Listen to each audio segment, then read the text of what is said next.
Just walk away. Just walk away, and there will be an end to the horror.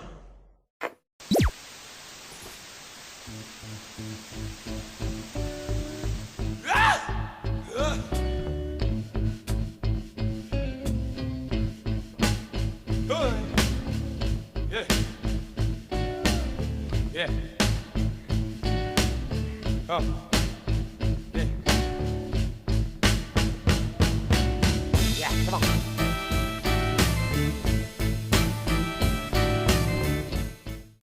Now it's gone. It's out of my head. So. No, but you said something about can you have a meritocracy? Yeah. We could start. Why don't we just start the conversation over and let it progress naturally? Okay. So go ahead again. What you were saying about the meritocracy? Well, it's an open question about whether this is why I script my videos. Yeah. So in our society, we have men and women. We have sexual dimorphism, and sexual dimorphism favors the male. So the male is to be better at things in general. So in a meritocracy, in an individualist society, men will naturally be elevated in that society, creating inequality between the genders, just as a natural consequence of sexual dimorphism. And this is why in my case for patriarchy, I talked a lot about sexual dimorphism and animals and all that stuff. Right. Because it's a reality of biology. Now, I'm not a biological determinist. I'm not like Stardust. He's very grounded in biological determinism. Yeah. My conviction is that in a meritocracy, men will naturally assume power, and you'll have a patriarchy, just as a natural consequence of meritocracy. And in order to create equality, you have to tear men down, because women will never be equal to men just because of sexual dimorphism. No. So yeah, I left the comment on Diana Davison's latest video. Can you have an individualist society that's also equal? If the answer is no, then you basically are going to have a patriarch. Just by default, it's going to happen. If you leave people to their own devices, they can cooperate, but you're going to have men on top. Yeah. And the way to have an equal society is to pull men down, which actually destroys the society. Now, I agree with that. And my question here that I want to maybe throw over to Jay is if we allow things to fall as they may, so to speak, and we end up with a patriarchy, do you think that the patriarchy still, in its essence and in its true form, basically panders to the safety and the coddling of women, motherfuckers? All right. So anyway, I'll cut through this shit, but in the end, TFM started with a really good introduction as far as making a response to the latest video by what's her name again? Diana Davidson. Diana Davidson, and her feminism lol. Yeah, feminism lol. I'll put the links up if possible. Shouldn't be a problem. And the whole point of us getting together, and the reason is because of TFM's last video. He was talking about patriarchy. I know your video wasn't really a MGTOW video. It was sort of just kind of like, hey guys, here I am. But I just recently did put an article up for Barbara's site about patriarchy, but regarding a specific quality. And I've had many good talks with Jay about the real meaning of patriarchy. And I'm really curious if TFM understands Jay's concepts of what patriarchy is. So, Jake, go ahead and explain that to us now. Well, because we talked about that previously. Remember, we had that live hangout where we were talking about the patriarchy, the sort of feminist garbage that they were trying to tell us, that the patriarchy was this sort of society where men were constantly oppressing women. Yeah. And I said, no, that's wrong. But just because they're wrong about that doesn't mean that the patriarchy is not real. And I was saying, actually, the patriarchy is a real societal structure, but it's not about oppressing women. It's just about men, building the whole system where men are usually more disposable, more expendable, and women are usually spared. You're spared from, the most dangerous positions, the risky things, the risky jobs.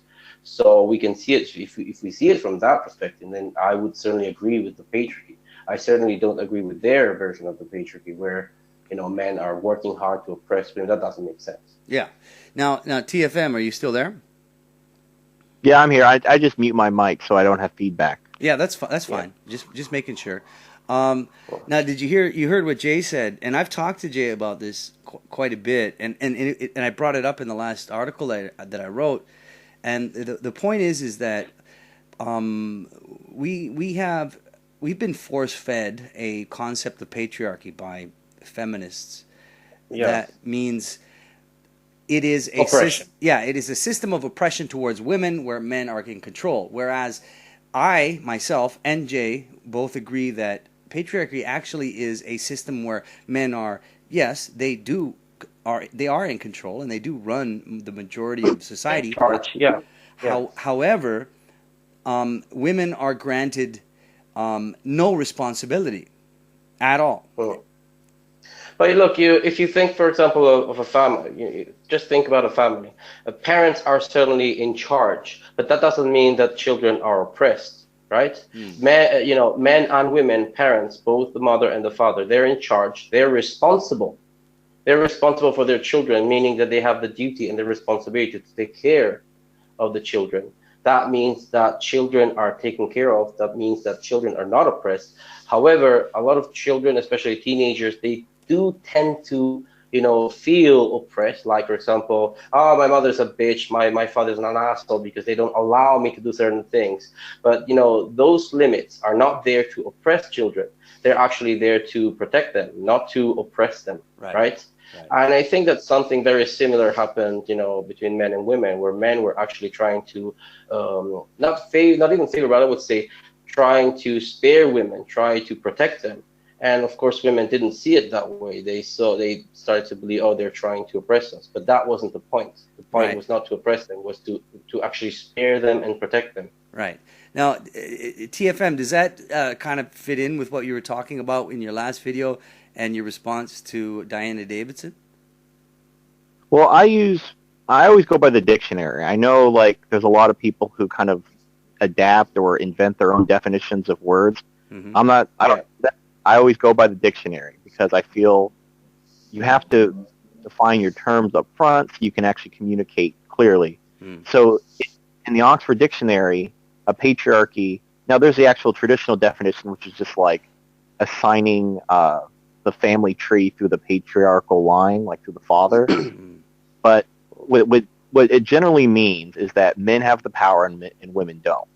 And there's nothing inherently traditional. Traditionalism is usually associated with patriarchy, but they're not synonymous. And male disposability isn't necessarily synonymous with patriarchy either. Men have power and the authority and not sacrifice themselves for women. Wait a minute. Can I just say, sorry if I interrupt you, but you were talking about the dictionary. We have to be very careful when we go there because this is exactly the argument that feminists give. They give us the dictionary definition of feminism. Now, just because a dictionary is giving some sort of definition, that doesn't make it right.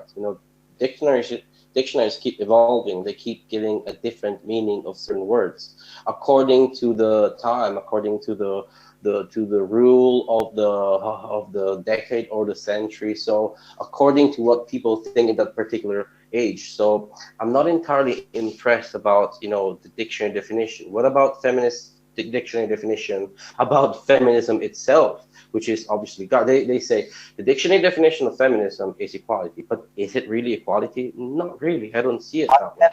I'll answer that. Okay. All right. In my video, TFM's Guide to Feminism, I used the dictionary definition of feminism, and I show that it actually is valid.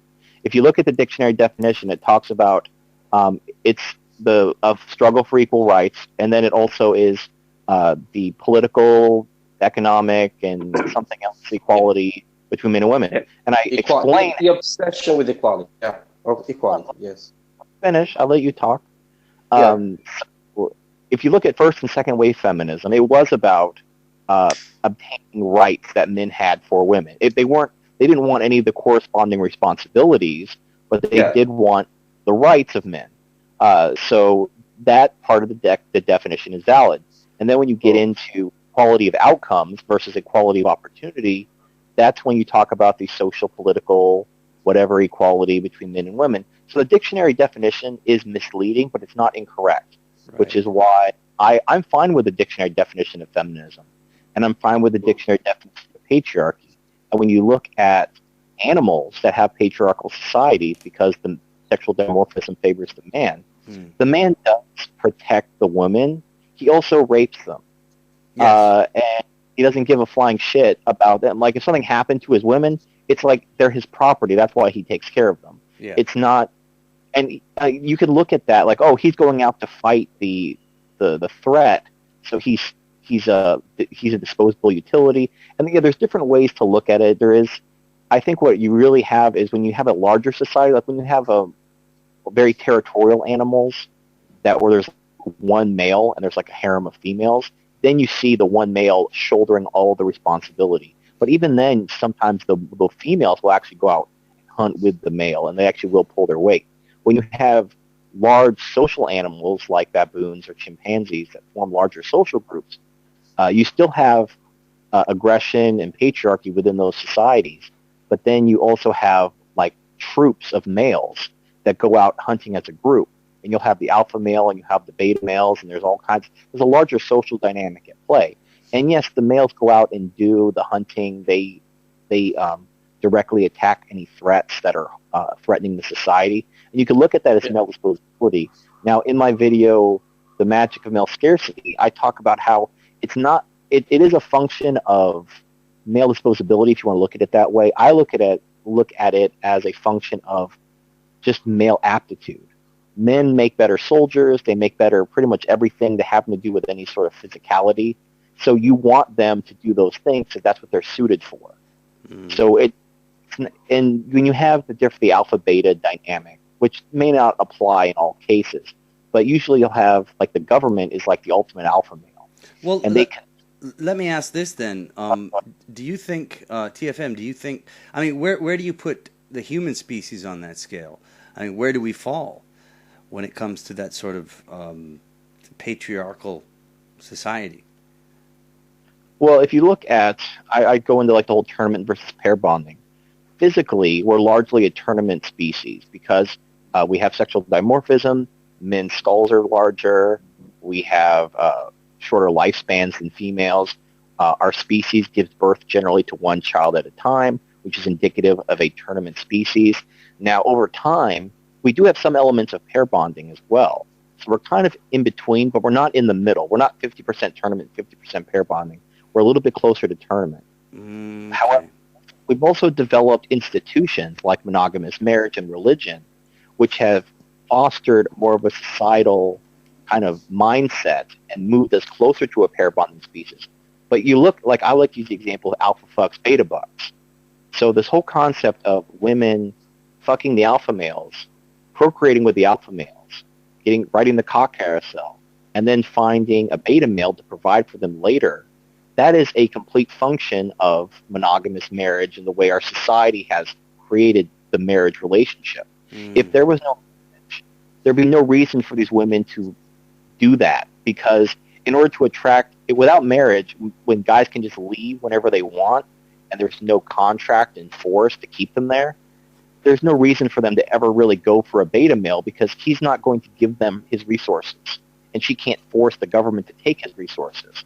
So in that case, the beta males they'd have resources until an alpha male took them, and then that would be the end of the beta male.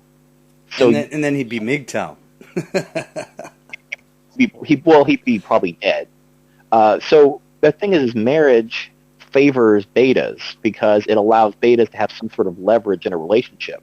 Without marriage, women are still attracted to alpha males. I mean, women will admit they like a guy that makes their vagina tingle. They like a man who's confident, who's muscular, tall. So those instincts have never gone away, but they will settle for a beta male because the marriage relationship, contract, and government force allows them to kind of feed off of that guy's money. Now, they'll still cheat on him with alpha male. They'll still divorce him and take all his money and then go live with an alpha male.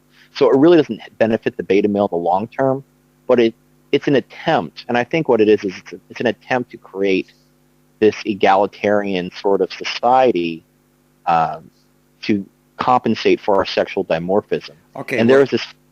Oh, I'm sorry. No, that sounds... Okay, that sounds all fine to me. But where does feminism fit into this? If we're considering, again, if we're talking about patriarchy or patriarchal societies, again, let me go to Jay here. Jay, from everything TFM said, do you think that falls in line to a patriarchal society? And do you believe that this is the turning of our screw in this patriarchal society? Is that what is happening today? Well, yeah. First of all, I would agree with most of what he said. TFM said quite a few things that I would agree with most of those things. However, yeah, I don't think there is anything that I can actually add. I agree with most of the things he said. But, feminism, like I think most MGTOWs know, it's just part of female nature, just trying to extract more and more and more. They're just trying to extract more resources. So I see it from that perspective. So okay, well, I heard what TFM said, and I'm thinking to myself, if this is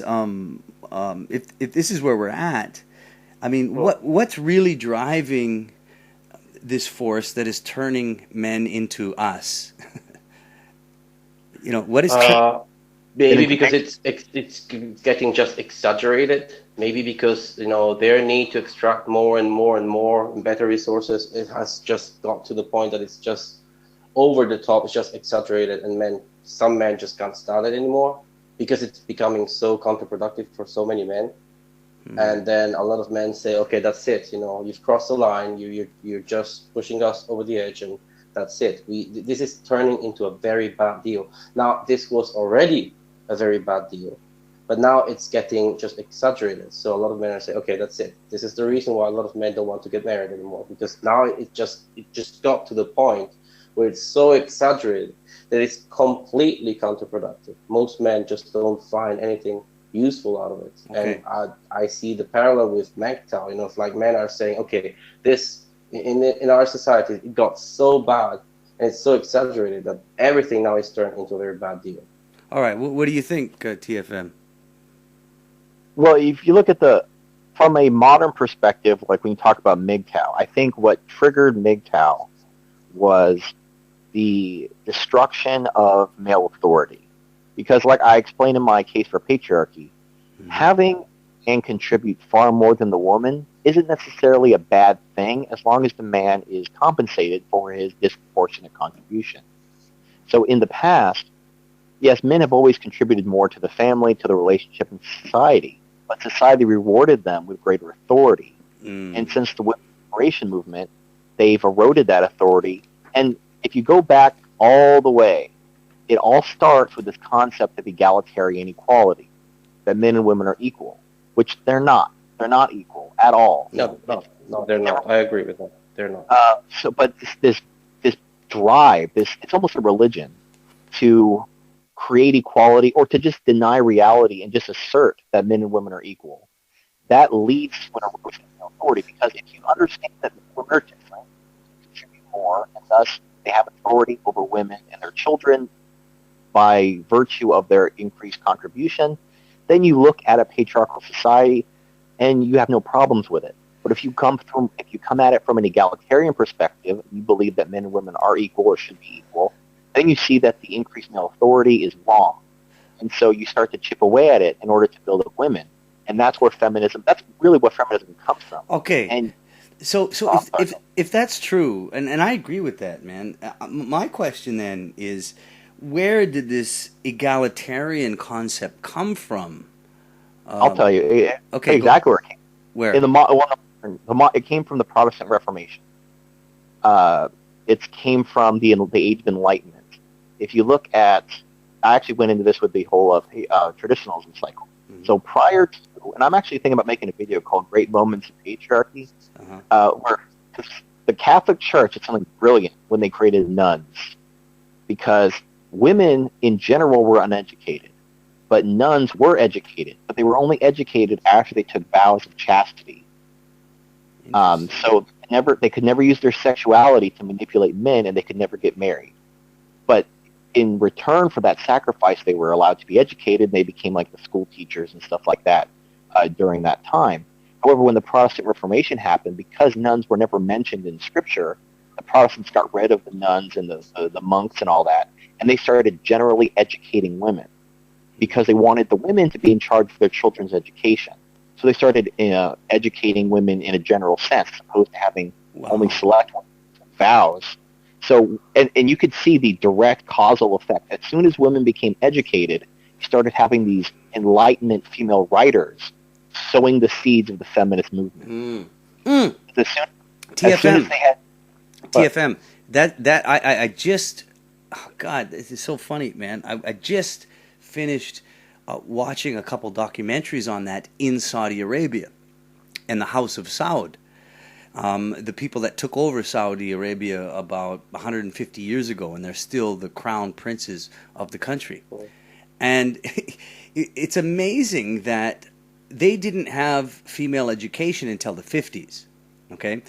But the king of the Saudi king at the time during the 50s decided, no, we're going to allow women to become educated, and the reason is because obviously they had the oil resources that the West wanted, and they wanted to just sort of kind of commit to this, what do you call it, multicultural understanding. And when they made that happen, they separated the schools, and they made the women learn in their own schools according to their own curriculum for those women. And this was only, 60, 70 years ago. So when you talk about the Reformation of the Protestants, how long ago was that?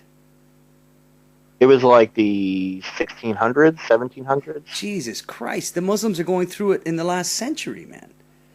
Well, yeah, and they're Saudi Arabia is having its own feminist uprising, like right now. Right fucking now, man. Exactly right now. And another thing I wanted to bring up and approach to both you guys, a conclusion that I came to was that when we talk about patriarchy, I believe that Saudi Arabia and Islam as a religion is a very good example of a living patriarchal society. What ISIS is doing, like there's this news report where they are just raping and killing, and they don't give a shit. Yeah. So if you look at that, is like that's like every feminist's worst nightmare when it comes to patriarchy. Yes, yeah, it's like that's an extreme. But if we go into the Saudi Empire, and what's happening there, because you have to remember, Islam and where it comes from, the Saudi Arabian Peninsula, they're two separate monsters. Absolutely, the culture and the religion, they're absolutely separate monsters. You can't put them together. And the thing is that being here where it's very populous. As Islam is the most populous Islamic country in the world. In fact, they have the most Muslims in a single country here in Indonesia than any other place in the world. And what I find is that the culture of the religion itself, which does come out of the desert of Saudi Arabia, is very patriarchal, in the sense that women are not considered less or weaker, but different, and because of those differences, they are given certain free passes on certain things in life. Some form of protectionism. Yeah, right? Of course. They protect the women. Cover yourself. I mean, you'll always hear about how you always hear the feminist bullshit of like, well, women have to cover themselves and they can't drive, but you'll never hear the feminists say that 60% of Saudi women make up all of the university graduates. 60% of university graduates are Saudi women, not men, women. And those institutions of educating women were put in the 50s, just like TFM was saying with the Protestants, how many hundreds of years ago? I mean, it's almost like we're going through this goddamn cycle all over again. Well, yeah, every culture is on a different part of the cycle. My hypothesis, and I'm open-minded to be proven wrong, but I haven't seen any evidence of it, that the cycle just repeats itself over and over again. But different cultures are on different phases of the cycle. Yeah. So Saudi Arabia is just now entering the feminism stage, and before that they were in kind of the gynocentric traditionalism stage. Yeah. America is in the economic collapse stage. Yeah, they're going down. Everybody is kind of like on the wheel, and it just keeps spinning and spinning. Yeah, because we can't put all cultures into one, especially globally, into one basket. That is interesting because we can slow it down. Like if you look at the Dark Ages were extremely patriarchal, and a lot of people. It's kind of funny. I got into a mini debate. They were saying how Christianity is extremely gynocentric, and how Christianity is making men weak and everything like that. But if you look at the Dark Ages with the Crusades, Christianity did not put up with people's shit, and they did not put up with women's shit. So it's not the religion, it's the culture, it's the environment. Yes, absolutely. Christianity has become gynocentric as society and culture has become gynocentric. Yes. It's like a chicken and the egg thing. If you look at the Dark Ages, they were like chopping off limbs, torturing people. They didn't give a shit. And these are the same Christians that will like themselves down and sacrifice themselves for women today. Well, can I add something to this, and I want Jay to respond to this. My kind of understanding, the conclusion I came to, is that there was very little difference between what we popularly call patriarchy and what we call gynocentrism. I don't see a difference between the two because in both of those aspects, you still have protection of women, even though they are granted perhaps fewer rights. They are given no responsibility. They certainly go hand in hand. They certainly go together. Yeah. So explain a bit no about. Well, there's no need to have a patriarchy, a patriarchal structure, if there is no real need to protect and actually sometimes even favor women. The two things just go together. So I think that we should probably ask which comes first, and I think that probably gynocentrism comes first, and then the patriarchal structure is built upon a gynocentric system, right? So of course, so the nature of humankind is to be gynocentric, and the result of that is a patriarchal structure. Well, certainly to protect women and children, that would be probably the core, right? The most important thing. You protect the ones who are considered to be weaker and the ones who can't really defend themselves. There is something similar about the elderly. You tend to protect women, children, sometimes even the elderly because they're also seen as weaker. But the ones who have the duty to protect everyone else are men. Old men who aren't too young, who aren't too old, and that's where the patriarchy comes from. The pater familias, who is the father of the family. Pater familias is a Roman Latin concept. I just wrote it in a comment on Shedding of the Ego on Barbarossa's website, and I said that this is a real Roman Latin concept. The pater familias is the father of the family, who had all the rights. He had the right to decide everything, but he had the duty to the responsibility and the duty to protect his family, his wife and children. But in some circumstances in Rome, if his wife or children screwed up, if they made a mistake, he was responsible. He had to pay. Yeah. So this is something that, for example, I think feminists wouldn't take that in consideration. No. The fact that men were usually punished if their women or children were behaving badly. So where is the privilege when you actually have to pay the consequences of someone else's mistakes or crimes? Yeah. So that's not a real privilege. So the patriarchy, if you see it from that way, from that perspective, then it's not entirely a privilege.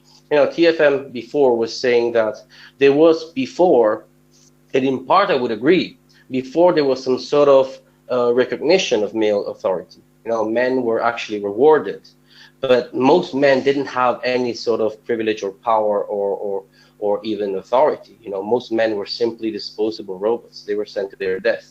Now, what kind of consideration was that? That there was some sort of gratification, some sort of very vague gratitude, giving a disposable man a medal, a piece of metal. On his grave.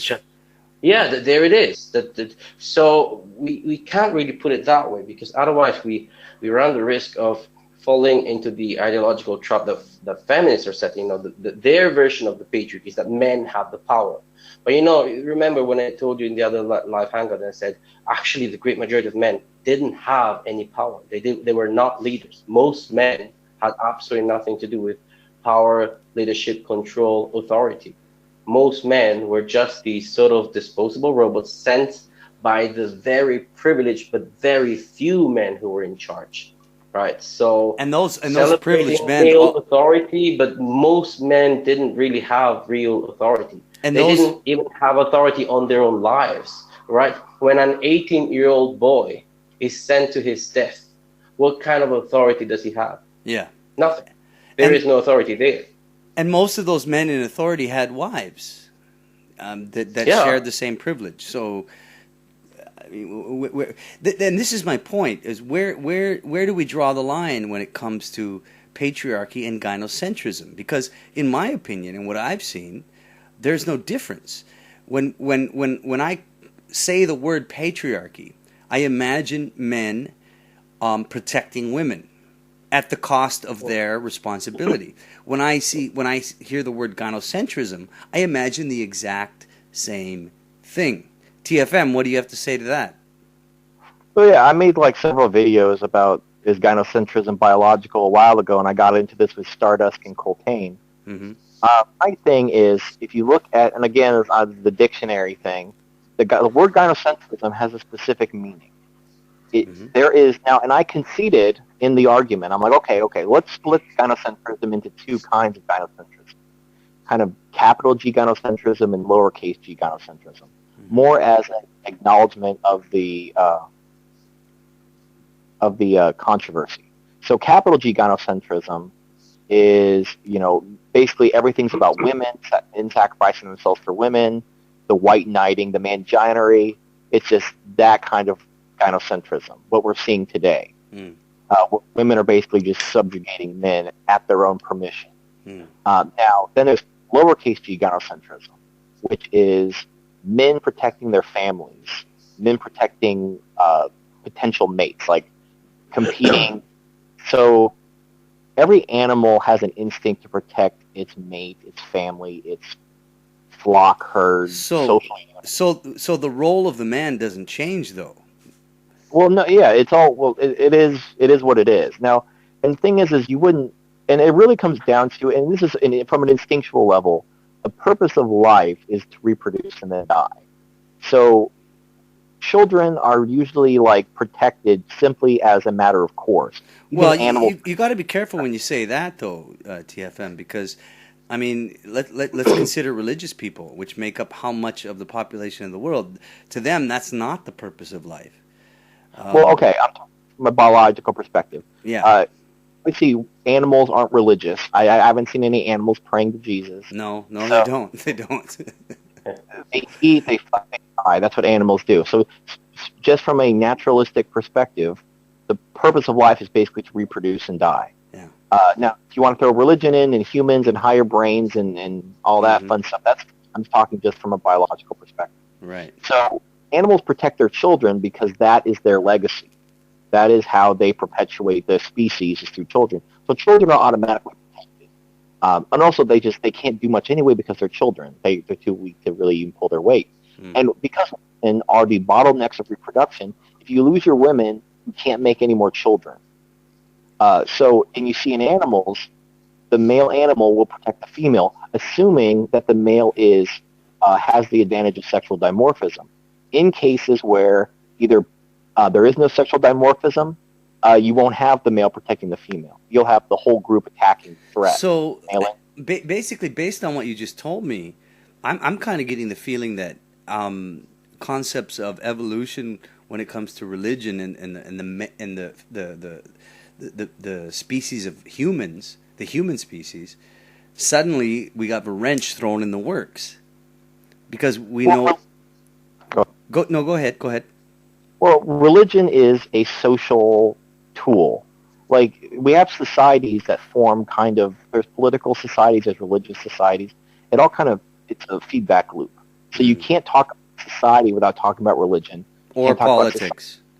or politics. They're all interrelated. So to try to separate them is a little, you can't. They're all kind of interwoven into each other. But my ultimate point was, you have animals protecting their children, their mates, their family, but they won't sacrifice themselves for just a random female out in the wild.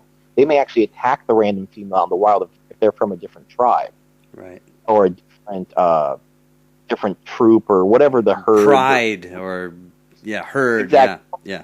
They'll attack other animals. Or alternatively, if the female is on her own, maybe her, like, let's say a female lion, for example. Let's say the female lion's pride was wiped out, and she's like one of the last survivors, and she comes across another lion tribe. She may submit to that tribe and kind of join the alpha male's harem to not starve to death. So, but those are her alternatives. Either they're attacked or they're assimilated in.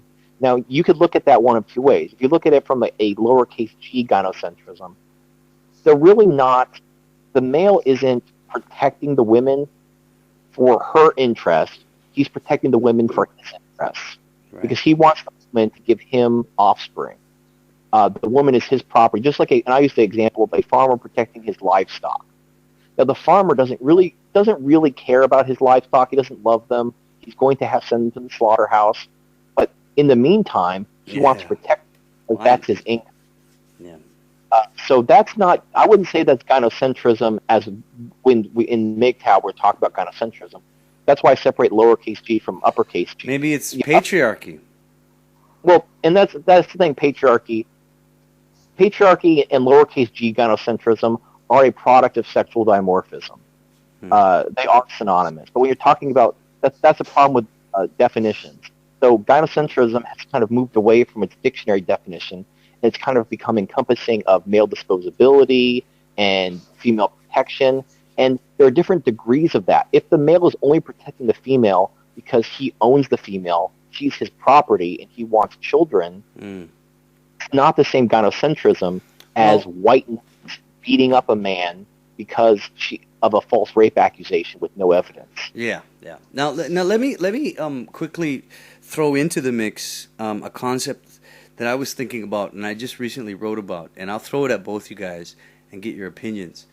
I was recently wrote about how, and funnily enough, it came down to circumcision. And what I found is that I understand Islamic culture as the last bastion of a true patriarchal society that exists in the modern age. And maybe I'm wrong about that, but I see it that way. And within that, in the beginning of that religious culture that started in Saudi Arabia, circumcision was a big part of it, and it meant both men and women. It was equality. That meant men and women both were circumcised. And if you fast forward to the modern age, what you see is in this, what I call a very patriarchal culture that still exists today, men are, what has happened within the religion is that they've been convinced, and I'm talking about religion. I mean, is religion not one of the most powerful fucking influences of how people think today? And the reason it was all males was because in Judaism and Christianity, only the males are circumcised. So, but religions. Yes, but female circumcision still existed even back then, regardless of whether it was instigated by culture or religion. It still existed. But what I'm trying to say is that within this sort of patriarchal religion of Islam that still exists today, because it's the youngest of the Abrahamic religions, now what we see is female circumcision is being weeded out very slowly but surely, and you will not see it happen. But I can drive down the street today in this Islamic country, and I can see banners spread out that say, circumcise your son. We have the new technology with lasers. Everything is good. Make sure it happens, and blah, blah, blah. And nobody bats an eye. Now, this is... But it obviously costs some money, right? Oh, of course so it is also a profitable business. They are promoting that not only for religious reasons, but also for economic reasons. Well, right? what is religion? Religion is fucking money, man. Give me a Yeah, but break. that's the point. They're just trying to make money by advertising, have your son circumcised. Yes. They're actually saying, come here and give us your money. Yeah, and my point is that the concept of, well, call it gynocentrism or call it patriarchy, is stronger than religion, because religion said circumcise them both. But now the women, even here in this patriarchal society, are still being protected, but the men, they don't bat an eye. That's my point. I guess the instinct of protection, the instinct of protecting women is probably stronger. It's stronger than fucking religion, man. Of course it is. That's probably, maybe it's the first type of religion. Maybe gynocentrism is the first and strongest religion. Yeah. And TFM, what do you think about that? Well, I think because we have a natural instinct to protect children, and because women are naturally neotenous and they look more like children, they have high-pitched voices, they can cry and stuff. They remind us more of children. They behave like children. And so we have a natural instinct to protect them. So I think you have the only thing that will actually break the chains of gynocentrism ultimately is to use technology men to reproduce without women. Because the whole reason why women are really, if you really get down to it, if you peel away all the layers, the reason why women are protected is because without women, men can't reproduce. They need women to be the vessels of reproduction. So when that monopoly is broken, when men can reproduce on their own using stem cells and just like cloning or whatever, and they can reproduce without women, then it's like, why are we protecting all these women? They're weaker, they're dumber. Like, why are we just let them fend for themselves? They can go to Rhode Island. You're right. You are right, and I agree with you. But this is the reason why Ayam and I had a live hangout on that before, and I said, look, if that is the case, technology like the artificial womb would grant men such freedoms. I said, well, don't you think that a very gynocentric system would probably try to avoid that? Would try to make sure that men would never put their hands on that technology. Well, right? Why do you think it's taken so long for a male birth control to come out? Are we stupid enough to think that we just don't have the technology to make a birth control pill for males? No, it's because a gynocentric society doesn't want it to happen. Yeah, that's the point. All right, go ahead. So, of course, they will probably apply the exact same thing to the artificial womb. They will probably say, hang on a minute, is this going to give men such freedoms? Would that be convenient? No, it wouldn't be convenient to the system. It wouldn't be convenient to leaders in the states. So they would probably try to do everything they can to oppose it. Well, what do you think of that, TFM? Yeah, no, you're right. And that's why all these technologies are being developed in Asia. Now, article that's going to be put up on Barbarossa's website probably today or tomorrow, which I just finished yesterday, about the cost of pandering to women in college. And one of the costs, because men are more likely to go into STEM than women, because we have all this money at women, and they are going to college at greater numbers than men, we don't have enough STEM workers in the United States. We have to import them using H-1B visas. Yeah, you're getting all the Indians and fucking Vietnamese and Chinese. Yeah, so we're importing all these Asian tech workers because we're kicking men out of college. We're driving men away from college, either through lack of support or through they're worried about a false rape accusation. So the men are fleeing college, and now we don't have enough STEM workers because women aren't going into STEM. So now we're importing Asians to do the jobs that we won't let our own men do. But it's economic suicide for one, but here's the other unintended consequence. All these Asian workers that come to America, get educated, get experience and knowledge, go back to their home countries, and now the tech sectors in these countries are developing faster than the United States. Jesus. So eventually the technologies will come. They'll probably come from India or China or some other Asian country, because we're importing their citizens, educating them in STEM, and then sending them home. Yeah. Because God forbid we educate our own men and give them the support, because we're so busy worshiping vaginas that we can't stop throwing money at women at the expense of men. All right. Now here's the next question then, TFM, directed at you. We hear stories about the East. All right, I'm living in the East, and I watch the dynamics between men and women. And I might even say here it's more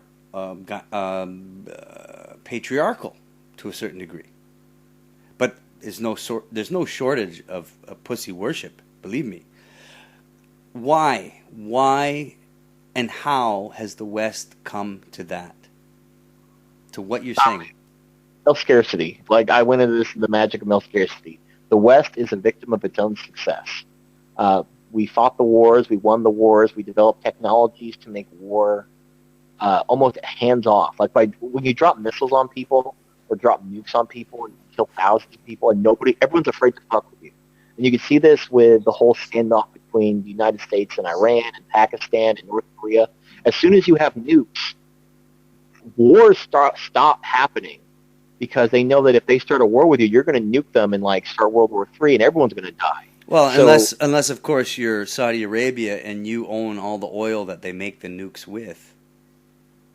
Well, I mean, there's oil. There's actually more oil in shale in the United States than in Saudi Arabia. That's what they keep telling us, but it's hard to extract because you got to separate it from the shale. Anyway, what the point is the United States invented the nuclear bomb. We invented the internet. We invented all this stuff that makes modern world modern. Mm-hmm. But as a consequence of that, we have made war almost non-existent. As soon as the Cold War ended, third wave feminism began, because once there was no threat, like you look at Al Qaeda and all these groups, all these wars we're fighting in the Middle East. None of those groups on their best day could threaten the United States. ISIS could get all their shit together. They could launch this massive sneak attack. They might kill a few thousand people, and that's it. They will never topple the United States. They'll never lower the American flag and raise their little ISIS black flag. It'll never happen. They don't have the means. Now, Russia during the Cold War with the USSR did, and they posed a genuine threat. But as soon as the Iron Curtain fell in 1992 or 1991, 91 I think it was. Into the Cold War. 92. One of them. Yeah, I think 91, 92. But as soon as the Cold War ended, women realized, okay, we don't need these men anymore. The war's over. And so we became victims of our own success. By eliminating threats, or the perceived threats, I mean, there's still threats, but the perception of we don't need all these men around, that's when third wave feminism started attacking masculinity. I go into this with the Why Civilized Society Hates Men video. So that's what's happening in the West, because we're basically victims of our own success. Now in the East, you still have conflict. And with that conflict, men are valued. If the East ever became like the West, where they basically dominate and eliminate all potential threats, you'll see the masculinity begin to be attacked there as well. But then what you'll see then, it's kind of a out of my ass prediction. If the West is still around and hasn't already fallen yet, and the East kind of goes the way of the West, everything will just shift to Africa. Because Africa the West has already fallen, man. But I mean, if it's still around, if it collapses, no shit collapses, it will go back. It's the absence of conflict that leads to the attack on men and masculinity. Because as long as there are wars to be fought, men are valued. As soon as the wars no longer need to be fought, then men aren't valued. Because that's what it really comes down to. In other words, patriarchy and gynocentrism can only exist as long as men are actually disposable. Well, male disposability is basically a product of the fact that one man can reproduce with many women. Yeah. If it was like bees, bees are a funny, it's kind of a sick example. Okay, when a male puts his penis in the queen bee, a male drone, his penis gets ripped off and he dies. Mm-hmm. The male can only reproduce one time, and then he's done. So if you had a situation where males and females reproduced and died together, like for some reason, some sci-fi alien race, the male and the female reproduce, both of them die, and then children are born from their corpses, you wouldn't have male disposability at all. Well, that doesn't.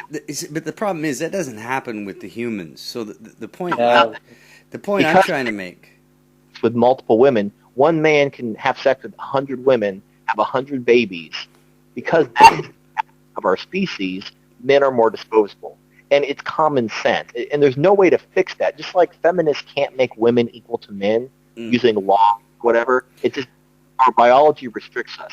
Yeah. Male disposability is a product of our biology.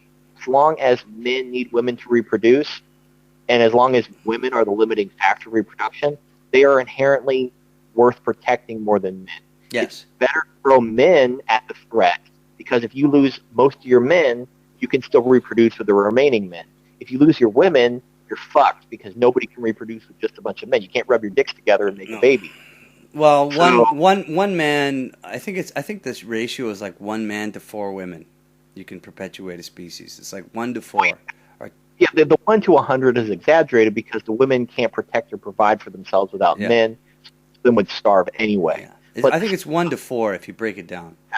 Sounds about right. It sounds about right. And I think even in ancient times, during the Bronze Age, when you had polygamy, you rarely had more than a handful of wives. Yeah, and I don't think it's an accident that modern-day Islam says 4 wives is the maximum. Yeah, because you don't want. I don't think it's an accident. Solomon with like 1,000 wives. Yeah, like you wouldn't even. How are you going to keep track? Well, even if you had sex with 1 a day, that's like women would have sex once every 3 years. Yeah.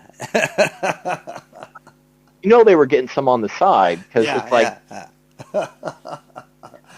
Yeah, but I thought that since Muslims were conquering part of their world, and turning people into Muslims, I thought it was because a lot of Muslim men died in those, in that conquest. So they did. A lot of women didn't have a husband, didn't have anyone to get married to because a lot of men were dying. I thought that was the main reason why, they come up with this solution that a man could get married to multiple No, that's wives. absolutely right. It's absolutely right. I mean, but you have to remember that solution was alive and well even when Muhammad was alive. I mean, this was a conscript of the very prophet of the religion while he was alive. Is like marry 4 women. I mean, because you know why? Your cousins, brothers, and uncles are all dead. So, what are these women going to do? And and the main point was marry the women that are widows. In other words, their husbands have died and they already have children. So you've already got a wife. Well, marry that chick because her husband's dead and she's got 2 kids. Nobody can take care of her, and this is the scarcity of men. Yeah, it was basically like a welfare program, except the guy got to have sex with multiple women as a benefit. Yeah, that was his benefit, but at the same time, he had to provide for all of them. Well, that's what men are doing now for the welfare state. We're all paying high taxes to support all these single men. But we don't even get to have sex with them. Yeah. It's like polygamy, but without the sex. Absolutely. That is exactly. So we go back to the very bad deal, right? Oh God. It's ridiculous. I love the concept of polygamy if you're doing it to support a woman without a husband, a failed husband or a dead husband and children to raise. But what does the man get in return? Well, he gets sex. He gets unlimited access to sex with multiple women. That's the point. Today, men get very little or nothing in return. They get nothing. That's the reason why there is the rate. This is why there is MGTOW. That's why men are choosing. They're opting out not only from marriage but from the whole society because they're basically asking themselves, "What the hell is there for me? Nothing." Because there is just shaming, blaming, attacking, mortifying, vilifying, demonizing. There is no sex. There's just trashy men. They're saying, "Hey, I'm done with this shit." Yeah. Where have all the good men gone? I don't understand this. 1,400 years ago, Saudi Arabia, there was no MGTOW. Fucking, where did this come from? I mean, how did we come to this? Well, this is a product of the deal. Well, let me back up. the deal has always been against men because we are not the limiting factor of reproduction, which is the central purpose of life and reproduction and all that stuff. So the deal is always kind of screwed men over. We're always, even in animals, the men, in sexually dimorphic animals where men are favored, men do stuff. Men do all the things. And that's our biology. Men do the dance. They do the fancy dance. And until technology can rectify that, we're stuck within the confines of our biology. But I do believe in transhumanism. I do think we can use technology to overcome our biology. But in the meantime, until those technologies are developed, we're stuck within our biology. Yeah. So men will always have kind of the raw deal in aggregate. Okay, now, but why? Okay, but why now are we seeing this? Because in prior times, you had a patriarchy which compensated the men for their disproportionate contribution. Yes, men contribute far more. Men sacrificed themselves. Men were the ones who built the walls, manned the walls, fought the wars, plowed the fields. They did all those things. But they were compensated for that with all the power and authority. Yes. So in aggregate, it's not like, women had an easier time, but they had fewer rights. They were basically treated like property. They're like what feminists like to say, oh, well, marital rape wasn't even a crime until the 90s. It should not be a crime at all. The whole point of marriage vows is you swear to have your husband have and hold you. Yeah, that means this whole concept of rape, marriage rape. What the fuck? My wife, we made a deal. I have a boner. Spread them. Yeah. And it's the whole like, oh, I don't feel like it, and if you have sex with me, I'm gonna have you arrested for marital rape. It's like, bitch, that's your job. You had one job, and that was to spread your legs and fight. But anyway, so that was in a patriarchy. The men still got fucked. If you look at like all the work they had to do and the sacrifices. But they got rewards, right? They got rewards and privileges to offset those sacrifices. Sacrifices and privileges have been stripped away through female liberation. Now it's like, now men look at the situation, okay, I'm still expected to sacrifice, I'm still expected to work, I'm still expected to do everything, and now I don't even get shit for it? Yeah. Fuck that. I can't even like lick your pussy if I ask for it? Go fuck yourself. So, and that's MGTOW. MGTOW is basically the rejection of egalitarianism. Yeah. This of trying to make women equal to men and stripping away men's compensation. It's not oppression. Just in my video, I talk about Bob and Greg. Bob worked more, thus he got paid more. Yeah. If you were to pay Bob and Greg the same amount of money when Bob clearly worked more, that would be unfair to Bob. And that's what egalitarian does. It pulls men down to the level of women in order to make the genders equal, which is can't. And now, then do you think this is the result of simply the advancement of technology? Is this politics? I mean, because this is really what pisses men off. So, in America, the feminist movement again started with the Protestant Reformation and educating women. It really kicked into high gear around the Industrial Revolution, because prior to the Industrial Revolution, all work was agricultural in origin. Everybody worked in the fields. And they wonder why the Muslims are taking over. Yeah. So, but anyway, so revolution, most work was done by hand. So men were obviously better at that because we're stronger and all that stuff. So women needed men because without men, they weren't strong enough to work in the fields. They did some light farming, but mostly the men did the heavy lifting. Women understood that they would die of starvation without men to provide for them, so they submitted to them. With the Industrial Revolution, with the factories, women could actually work and earn as much as a man. And as soon as women could, they started throwing men under the bus and saying, well, now that we can earn money and we don't require you to survive, we want to vote, we want this, we want that, and they started tearing men down and taking away their authority in the name of women's liberation. So it is technology. And now in Rome, when you had a feminist movement, it was because of their slave class allowed both men and women, all Roman citizens, none of them ever had to work because the slaves did all the work. Maybe that's the same now, though. I mean, let's consider it class. There are some similarities, of course. And that's why feminists are overwhelmingly first world white women, the most privileged class in the world. Yes. But when you have a system where women no longer require men to survive, whether it's because they have slaves doing their work, whether it's the Industrial Revolution, when women require men or they are going to die, they will willingly submit to a patriarchy. They will willingly give up their rights to not die. But as soon as the situation kind of turns, once they have factories that they have an option, or whether they have slaves doing all the work and they no longer have to worry about starving, that's when they start asserting themselves. And this is why it's female nature. It's not that feminism. It's like cultural Marxism. If Marx was never born, if he was a blowjob and he was never conceived, you would still have feminism because the Industrial Revolution still happened. Women still would have made demands. I mean, Marx didn't exist back in Rome, and they had feminism. We don't know it 100%. Let's not. We don't know 100%, but we can speculate that if Marx wasn't born. But I'll tell you this, everybody listening to this now, this is the nature of women. So when somebody tells you, nay, Walt, you can tell them to go fuck themselves, because history has proven our point true.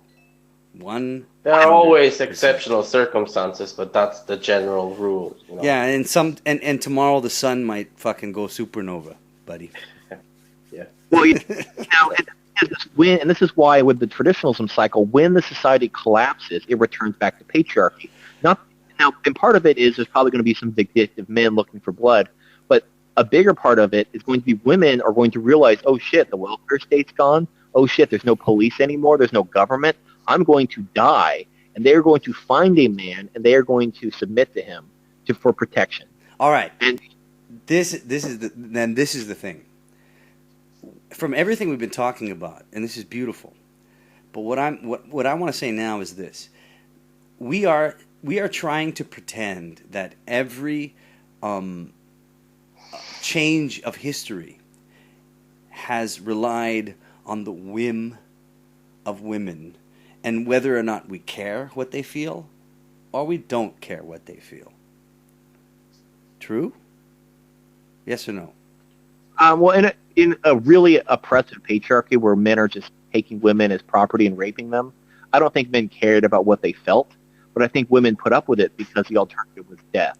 But but the result of what they went through, did it not factor in the behavior of men? I mean, for example, if you could have 5 wives or 10 wives, was there not a decision made based on the fact of the influence of a little piece of pussy somewhere hiding in the corner? I think the main reason, this is why in my traditionalism cycle, the transition from patriarchal traditionalism to gynocentric traditionalism is the absence, or it's basically the male population. When you have fewer males, you're going to have patriarchal traditionalism because there's so many women, and the women are submitting to them because they'll die without the man. Yeah. The man doesn't really give a shit about what the women think. Yeah, but unless men are replaced by something else. Right? Yeah, now when you have, as the male population stabilizes due to peace or whatever, as the male population increases, there's more competition for those women. So now instead of 10 women begging a man, please let us suck your dick and just feed us and don't let us die, when there's more men, now there's only one or two women doing that. Yeah. And now that's when men create gynocentrism, the capital G kind of gynocentrism, as a mating strategy. Jesus because when Christ. there's competition, now in animals, when there's competition between men, the men will just fight and eliminate one of them. One of them will run away or they'll die. But in humans, because we're a civilized society, we compete for the favor of the woman. So we'll buy her gifts. We'll treat her like a lady. We'll eat her pussy just the way she likes it, and that's how we try to win her favor. Jesus and that's Christ. But it's all a product of male scarcity. If there was a war and half the male population was killed in war, it would go away because there'd be so many women. No one would give it. Hey, and why are you saying Jesus Christ? Okay, this is where I'm going with this. Basically, what TFM is saying to me, and what I understand from it, is that our scarcity or our abundance as men puts us in the shitter either way. So it's time for men to fucking give some value to themselves and understand what they do offer the world. In the past, we didn't have that time. We didn't understand the value that we provided to the world and the women that we so protected in order to procreate. But today is fucking different. We have the technology. We have the understanding. We have the time. Yes. Yeah. So I really think at this point there's nobody to blame but ourselves. In part, I would agree, I'm part of it because it takes two to tango, and it's just pointless to just blame women's nature because that's their nature. That's the way they're biologically programmed to But function. I'm not blaming their nature. I'm blaming our No, fucking it's not even nature. about blaming. It's just about pointing out. I understand. It's not about blaming. It's just about pointing out their nature. That's their nature. That's the way it is. Yeah. And that's why I keep saying, what about men's nature? We also have to talk about that. And that's the problem with MGTOW, because too many MGTOW, they keep focusing on women. They should actually focus on men, on us. Well, the way that's we my behave. point. That's my point, Yeah. man. I mean, everything that you guys have said to me tonight, all right, both of you, and everything we've talked about has led me to this conclusion that regardless of time, the time of our evolution, regardless of whether it's the past or the future or the present, it always falls on our responsibility as men to understand who we are. Because, for fuck's sake, Jesus Christ, women aren't going to do it. No, they're not. So it falls on us. And if we can understand... It's up to men. It's entirely up to men. And if that's the truth, then Jesus, that's why we walk the fuck away, man. I mean, what the fuck? Then we have to see if the majority of men, and in that case, I would say the great majority of men, what are they going to do? Are they going to actually listen and understand, or they should actually focus on themselves, on what they are doing, what others are doing to men? Or are they just going to passively accept this thing and keep going on and on, doing the same shit over and over? There's two roads, as far as I can see. Go ahead, TFM. Yeah. Oh, well, I'll say, when you have, regardless of the system, the beta males always lose. In a patriarchal system, the alpha males take all the women and basically use the beta males as cannon fodder. In a gynocentric system, the females take advantage of the beta males as disposable utilities while fucking the alpha males on the side. And then in a matriarchal system, the females just eat your head during mating. Right. So there's no point where the beta males win. No. However, system is the least oppressive to beta males in gynocentrism. This is why you see this in biology. Species where there's no sexual dimorphism, where the male and the female are the same size, shape, strength, all that fun stuff. Well, we don't have that, man. We don't have that, but in species that do that, they're pair bonding species, like gibbons and stuff like that. Many birds. Many birds. In those species, the men are total simps, and the women basically select the men. So you would think that in a pair bonding, non-sexually dimorphic species, you'd have equality, but you don't. You have gynocentrism. So you either have a patriarchy where the alpha male gets everything, the beta male gets nothing, or he gets table scraps. You have gynocentrism under a non-sexually dimorphic pair bonding species, or you have the female eating the head and sucking the blood of the male. So that's just the way it is. So here's the problem. This is why it's hard for males to get together, because we have that male competition. Alpha males don't get along with other alpha males because they look at themselves as competition with one another.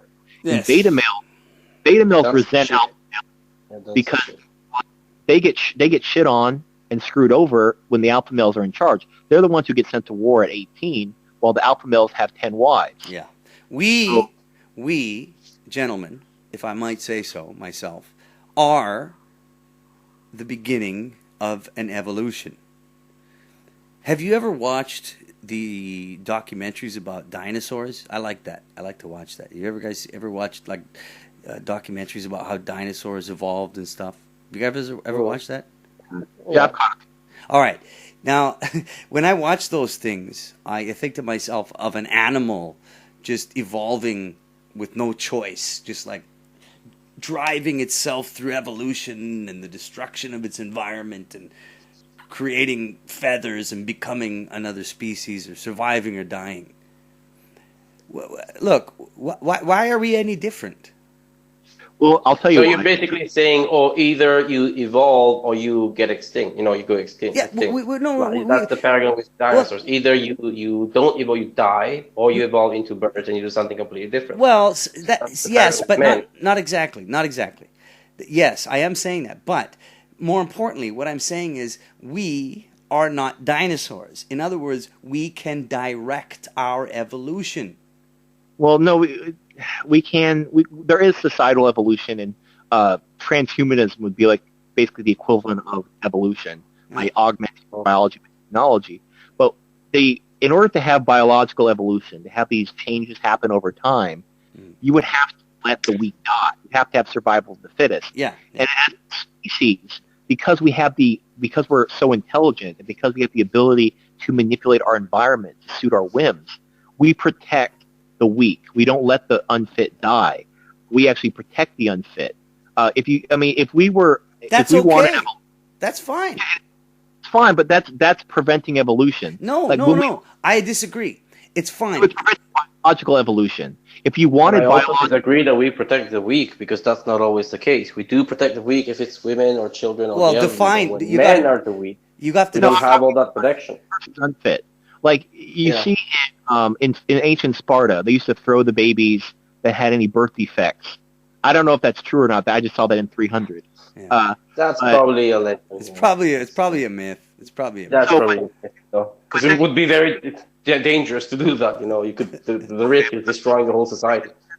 As an example, if they were to do that, just hypothetically, they would eliminate those genes from their gene pool. If you got rid of the unfit, then you would basically breed better humans. So in order to have biological evolution, to actually have to breed a better human, you have to have the fit reproduce and the unfit die. Yeah, because but our environment protect the unfit. So biological evolution isn't going to happen, but transhumanism can happen, where we augment our biology with technology. Yes. Which we create. Yes. So that's not really evolution in the traditional sense. Yes, but it's controlled evolution by a species that has the ability to do it. That's my point. Well, it's controlling the evolution of the society, not of the species. Well, still, how can you separate the two? Seriously, I mean, once we have the ability to communicate and speak, how can you possibly separate evolution of the biological evolution of a species and the social evolution of a species? You can't. I mean, once we learn to communicate, how can you separate that? Biological evolution it's not interchangeable with social evolution. Societies obviously do evolve, but it doesn't necessarily mean that the human beings in that society are becoming biologically better over time. No, it's not about better. Well, but that's what evolution is. It's about a species changing biologically. Like, for example, a lot like using antibiotics and all these other medicines are causing mutations that are causing cancer, and all these things we're doing to our food. Yeah, but you and I both know that just surviving doesn't equal better. I mean, we can survive to. Well, but that's the point. Evolution is not necessarily about becoming better. It's just becoming that's what I'm saying. More adaptable to the surrounding environment. You just have to be more adapted. So now, as this is what I see MGTOW as, in a sense, is an adaptation to a biological evolution of a dimorphic species, where the species has become intelligent enough to be able to manipulate its next step of evolution. If they want to, they have that choice, that ability. And that's where we are. We can do it, and we can manipulate the next biological evolution based on our intellectual level and how we can manipulate evolution in the first place. And that's unprecedented in the world, don't you think? Absolutely. I think if MGTOW, well, not necessarily MGTOW, I think to come on its own. I think MGTOW is just more of it's more of a reaction to women's liberation and the erosion of male authority. I think if women's liberation never happened, really, you probably wouldn't see MGTOW. You'd still have bachelors. But isn't that funny, though? But isn't that funny, TFM? Isn't it funny how it took that, and it took men, the male part of the sexually dimorphic species, to engineer it? Isn't it funny? Interesting. But I agree with what TFM was saying, because this is just a response. And if there was never happened, feminism and women's liberation, all that shit, if that never happened, it's quite possible that men would have never evolved into this. So this is we'd have more a reaction to the change of the society more than a biological evolution. Well, it's very possible, but maybe we'd have more hair on our body and look a little bit more like TFM's profile pic. Who knows? But the point is, this is where we are, and regardless of whether or not we reacted, the point is we did. And I find it interesting. Well, can I say that we did because there is no real alternative. So it's not that men were given many options. But isn't that evolution? Evolution gives you no alternatives. It says evolve or die. You have no choice. If you take the alternative, you die. Well, in this case, there is an alternative, because the alternative is to behave like the stereotypical mangina white knight. You do have an option. Maybe that'll kill us all if we do that. Maybe. Or not really, because you can see it that way. But I think that many manginas and white knights, they find some sort of it's to them, at least, in their mind, it's convenience, right? Maybe. They're getting some form of approval. They're getting some form of women's attention and approval. I understand that. I understand that, Jay. But maybe, just think about it. Maybe the manginas and the white knights are the equivalent of trying to adapt from this ocean to the land, but without developing legs. And what does nature do to them? It discards. And yet, it's. I think that at least now they're the great majority. Most men are blue pill men. Well, I bet you. Well, think about the great extinctions. The majority of them died. It was only the ones that fucking developed their fins into. Well, legs. Since you're talking about since you're talking about biology, who is reproducing more, blue pill men or red pill men? I would say that. I don't think blue pill men are certainly reproducing more. The ones who are getting married, perhaps they're getting screwed by the system. Yes, we all know that and we all agree. Yeah. But still, they're the ones who are reproducing. Yeah, but they're the ones who are spreading the genes. So actually, if we could quote the blue pill gene, of course there is no such thing, but just for the sake of the argument, imagine there was a blue pill gene. They're the ones who are spreading the blue pill gene the most. But you know what, man? You know what you're missing? When the comet hits, when the fucking Earth-destroying comet hits, it doesn't discriminate between the blue pill and the red pill. Oh yeah, no, of course. It doesn't. The comet is blind and doesn't care if you're a blue pill or red pill. Doesn't fucking care. You guys let me get a word in. Yeah, go ahead. Sorry. That's fine. Okay, so there was this feminist left a video response to my case for patriarchy. And in the video, it talked about this troop of baboons, and they were eating trash out of this dumpster behind a resort, and the trash had tuberculosis. And just as a statistical anomaly, all the alpha males died. So only the beta males were left in this baboon troop.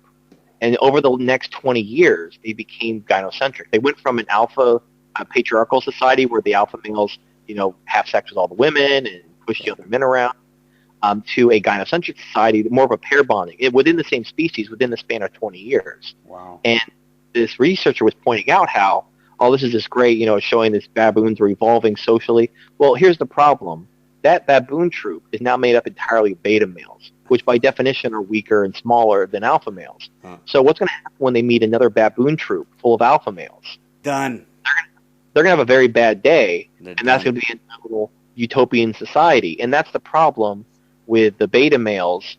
Now, in male scarcity, or when you have war naturally favors alpha males because the alpha males are bigger. Now, obviously, in ancient warfare, it really favored alpha males because all the weapons of war were fought with upper body strength, swords, spears, and all that stuff. So the alpha males being bigger and stronger had a huge advantage. But even in modern warfare, I actually got into a mini debate between Immortal MGTOW with this. Alpha males, because of their mindset, they're more aggressive, they're more likely to act, which is going to help them in even in modern combat. Mm-hmm. And they're also being stronger and having higher endurance is just going to make you a better soldier. Yeah. So in war, the alpha males survive more than the beta males, which leads to a more patriarchal society. Now, you mentioned a little bit ago about how the blue pill men are the majority, but I made a point of this in my League of Shadows video. You see like Bill Whittle, who's like a tradcon, talking about how men just need to eat their shit sandwich and sacrifice. They need to sacrifice themselves for women, and they need to take pride in the fact that they're sacrificing themselves for women for no benefit. So you had patriarchy back then, where men were at least compensated for their sacrifice, and now you have female liberation, where men all their stuff's been taken away, but they're still expected to sacrifice. And the tradcons are telling men to just go happily into that slaughterhouse with their chin held high and be proud of the fact that they're sacrificing themselves. And so, they may be, but I don't know. Like, I think that's just suicidal from their perspective. And I think as soon as a war happens, like if there's ever a war, all that shit's going to go right out the window. And I don't think there's a blue pill gene. Of course it will. It's a reproductive strategy. Yeah. These tradcons and these white knights and manginas, unless they're indoctrinated to believe that this is going to get them laid. Okay. This is going to allow them to reproduce and pass on their genes. Okay, but you're missing one thing in your equation here. In the story you told me, you're missing one part of the equation. And that is that the dumpster that diseased all the alpha males, that was the comet that hit the earth. It was unpredictable. It was a part of happened to kill the alpha males in that one baboon troop. Yes. It could have easily 80% of the alpha males and 20% of the beta males, but as long as there were the alpha males would have dominated. It just happened to kill every single alpha male in that baboon troop. Well, why did it kill them? Because they were the ones that were designated to get the food. And they were also the ones who got first dibs on the food. So because the food was tainted, they're the ones who died from the tainted food. Yeah. Well, the beta males, because they had to wait till the alpha males were done eating, they didn't get sick. Yeah. So there are these historical anomalies where the beta males are favored or women are favored. You do have these spots of matriarchal society springing up. But the problem is as soon as a group of alpha males find them, that's the end of their society. I wonder what would happen if a tribe of baboons, like you're talking about, if every single beta male just stood up as they approached that garbage bin and the alphas were foraging for food to gain dominance, just stood up and said, "I'm out of here. See you later." Ayam, can I say something? Yeah. Unfortunately, I'd just like to say something because we are talking here about alpha males and beta males. I'm not entirely persuaded by that kind of argument because we do make some comparisons with other animal species, like chimpanzees or monkeys or other apes, other primates, but there is a fundamental difference. We are humans. We are not we're not like them. We're not them. There is a difference. And the difference, I think that the real difference is that there has been in our history, and I would say in primitive times, there has been a switch.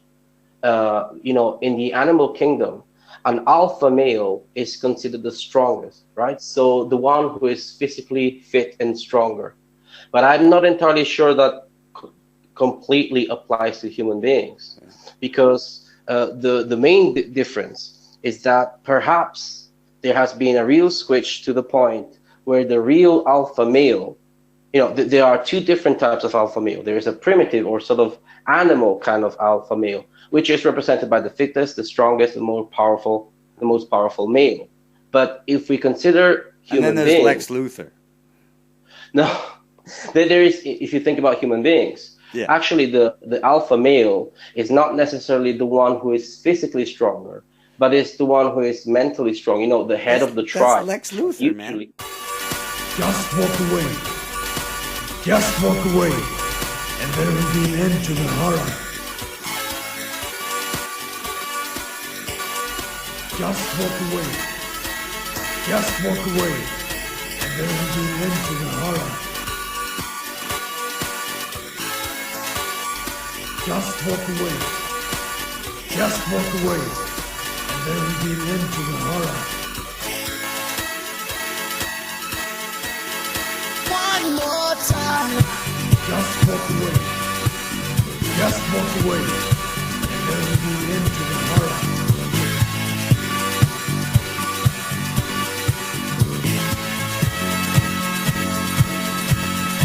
One more time. Just walk